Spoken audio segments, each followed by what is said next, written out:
দেওয়ার জন্য অনেক মানুষ আসতে পারে। উনি তো গোসলের ওসিয়ত না করে পারতেন, কিন্তু উনি ওসিয়ত করে গেলেন কেন?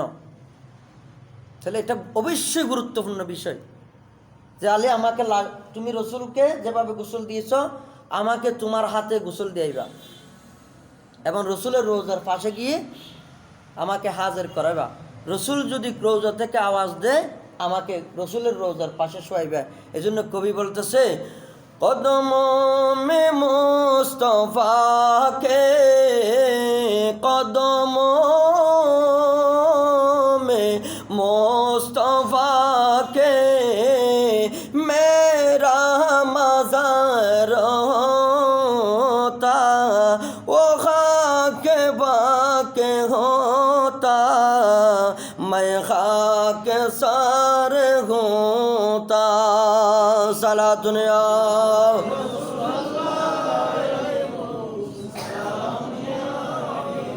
রসুলের কদমের পাশে, রসুলের কদম মুবারকের পাশে আমার যেন মাজার হয়, জোরে বলুন সুবহানাল্লাহ। এবং রসুলের রোজার খাক পাক পবিত্র মাটি, আমি গুনাহগার খাকেসার নালায়েক পাপী তাপির জন্য রসুলের রোজার, রসুলের মদিনা শরীফের মাটি আমার কবরের মধ্যে, আমার মাজারের মধ্যে দিয়ে দিও, জোরে বলুন সুবহানাল্লাহ। মদিনা শরীফ তো আমরা যেতে পারি নাই, কিন্তু কোনো হাজি গেলে বলবে যে একটু আমার জন্য মদিনা শরীফের মাটি, মক্কা শরীফের মাটি আনিও।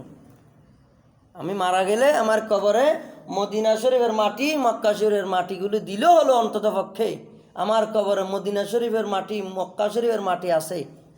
এই উসিলা বলো আল্লাহ আমাকে নাজাত দিবে। এজন্য আমিরে মুআবিয়া রাদিয়াল্লাহু তাআলা আনহু ছেলেকে ওসিয়ত করে গেছে, সাহাবায়ে কেরামকে ওসিয়ত করে গেছে যে আমি মারার পরে, আমি মারা যাওয়ার পরে, ইন্তেকালের পরে তোমরা আমার কবরের মধ্যে রসুলের নাখন নখ মুবারক দিয়ে দিও, জোরে বলুন সুবহানাল্লাহ। রসুলের নাখন মুবারক, নখ মুবারক, লেহায়া মুবারক, রসুলের চুল মুবারক, এগুলি আমার কবরে দিয়ে দিও। এগুলা বরকত, এগুলার দ্বারা আল্লাহ কিয়ামতের ময়দানে নাজাত দিবেন, জোরে বলুন সুবহানাল্লাহ। मौला मेरे खबर लो गुमराह चला हूँ, कुछ अपनी जिंदगी का नहीं एतबार होता, कुल्लु मन अलैहा फान। জীবন শেষ, জীবনের কোনো মূল্য নাই যদি ইমান ইসলামের পথে না থাকি। এজন্য শায়ের বলতেছে, মৌলা মেরে খবর লো গুমরাহ চলা হুঁ, আমি গুমরার পথে, ভ্রান্ত পথে, আমি ভুল পথে পরিচালিত হচ্ছি। মৌলা ইয়া রাসূলুল্লাহ আপনি আমার খবর নিন, আমার এই জিন্দগিটাকে কোনো মূল্য নাই আপনি নবী যদি আমার উপর রাজি না থাকেন, জোরে বলুন সুবহানাল্লাহ। জন্য আবু বকর সিদ্দিক রাদিয়াল্লাহু তাআলা আনহুকে আল্লাহ রসুল ডাক দিলেন যে কি জরুরত করতে হবে, কি করতে হবে। আগে অনেক সাহাবায়ে কেরামকে মদিনা পাঠিয়ে দিলেন, কিন্তু আল্লাহ রসুল, আবু বকর সিদ্দিক, মৌলা আলী আছেন, বাকি সবাই চলে গেলেন। শয়তান এসে আবু জাহেলকে খবর দিল যে মক্কা শরীফের ধন সম্পদ নিয়ে মুসলমানরা মদিনা শরীফ চলে গেছে, নাউজুবিল্লাহ। আবু জাহেল বলে যে ঠিক নাকি?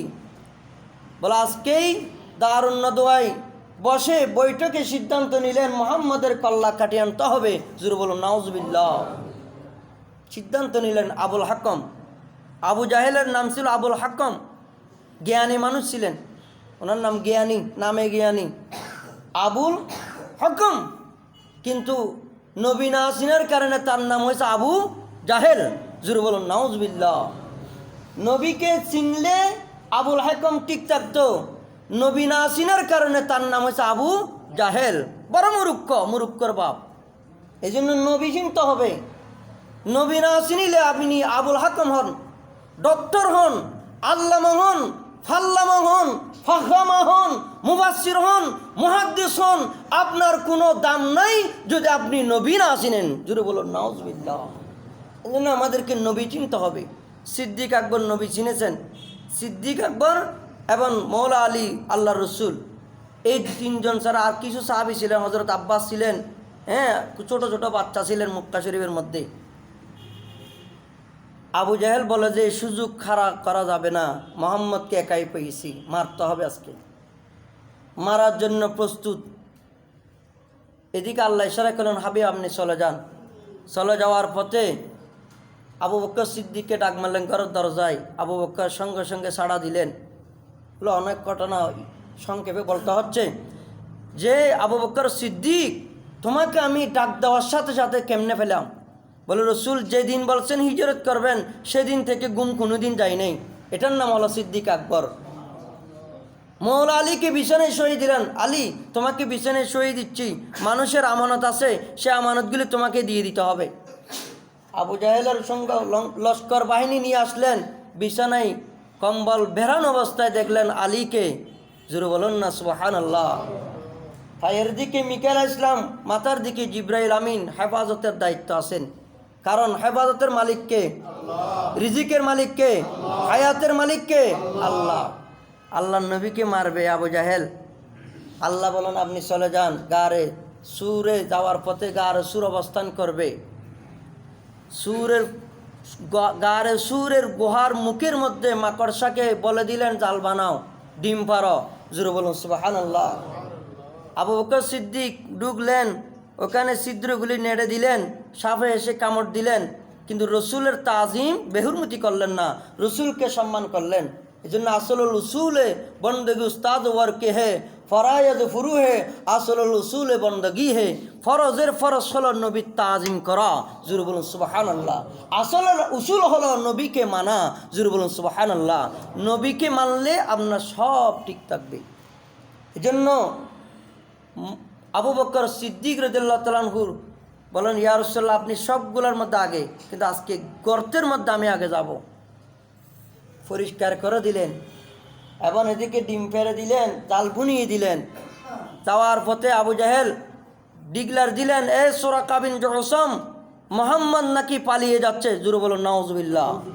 নবী পালিয়ে যাচ্ছেন না, নবীকে আল্লাহ হুকুম দিয়েছেন, সেজন্য হুকুম পালন করতেছে। জোরে বলুন সুবহানাল্লাহ। নবী পালাই না। নবীকে পাথর দিয়ে আবু জাহেল যখন আসলেন, নবী যে আবদান ইজা সাল্লাহ নামাজ পড়তেছে, আবদান ইজা সাল্লাহ নবী যে নামাজ পড়তেছে, আবু জাহেল বড় একটা পাথর নিয়ে আসতেছে আর সামনে আগুন দাও দাও করে জ্বলতেছে। আল্লাহর রসুল সিজদা করতেছে যে আবু জাহেল কোনো মেরে ফেলবি কিনা। রসুল ভয় করে নাই। এদিকে আবু জাহেল বলতেছে আগুন আমাকে এখনই গ্রাস করবে। ইয়া মোহাম্মদ, মোহাম্মদ তুমি আমাকে বাঁচাও, আমাকে বাঁচাও। আগুন আমার দিকে আসতেছে, আর এদিকে রসুলের সিজদা দেরি হচ্ছে, আর এদিকে আগুন আবু জাহেলের দিকে যাচ্ছে। জোরে বলুন না সুবহানাল্লাহ। আগুন দেখে আবু জাহেল ভয় পেয়ে গেলেন যে মোহাম্মদ আমাকে বাঁচাও। বলে তুমি আমাকে মারতে এসেছ পাথর নিয়ে, আর তুমি আমাকে বলতেছো আমাকে বাঁচাও, আমাকে বাঁচাও। এটার নাম হলো নবীর মুজিজা। জোরে বলুন সুবহানাল্লাহ।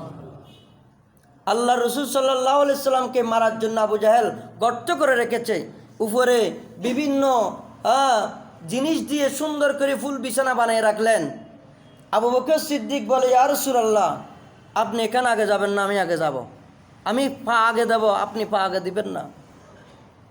আমার আলা হযরত বলেছেন, সবসে হমারা নবী সবসে